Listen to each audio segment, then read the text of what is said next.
Just as outward religious symbols indicate which faith you are affiliated with or believe in, so too your attitude could reveal whether, for instance, you are a cynic or a skeptic, pessimist or an optimist, atheist or agnostic, nihilist or Pollyanna.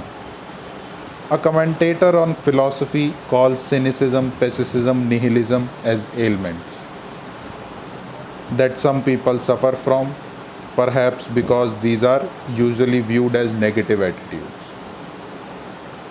Nihilism is the belief that there is no meaning to our lives, hence, it is pointless to look for it.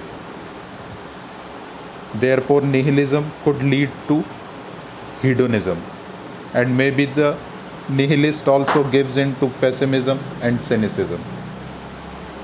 After all, if life has no meaning, why bother about anything? So, it's definitely possible to be a happy or positive nihilist. But nihilism is mostly associated with negative outlooks. He points out that nihilism itself is neutral. It is like an empty vessel. So you can fill it with what you will. Pessimism is the lack of hope, the belief that bad things will happen and that things will get worse. You can be a pessimist without having to be a nihilist.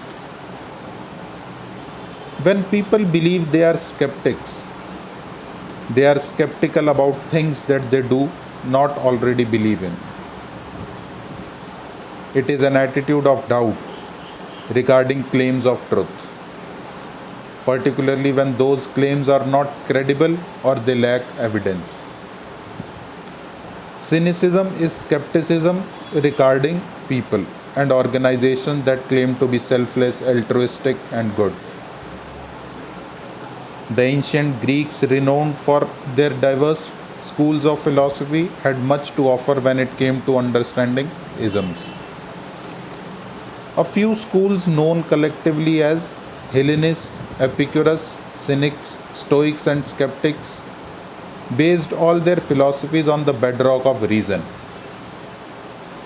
This led them to question traditional ways, for their approach was always a rational one, encouraging intellectual discourse focused on physics, logic, and ethics.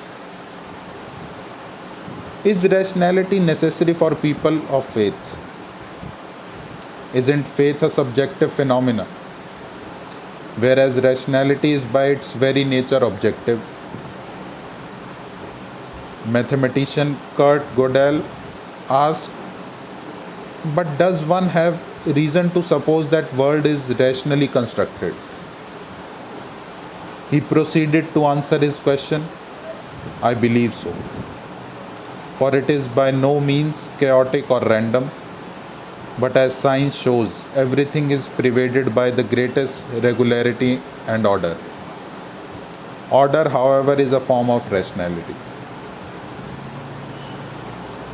This very order and regularity is what prompts the faithful to believe that there is God, a super intellectual who is responsible for creation, sustenance, and destruction.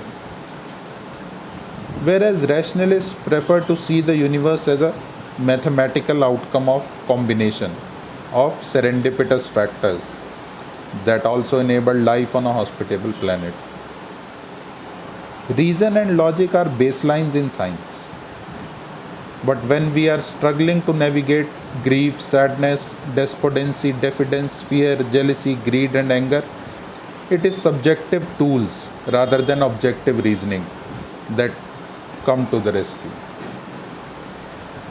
Because one is going through extreme emotion, one is already high strung and not given to thinking rationally, logically, or even coherently. Hence, nothing is cast in stone, nothing is black and white. We find ourselves navigating a spectrum of grey while avoiding the skyla of superstition and rigidity. Thank you.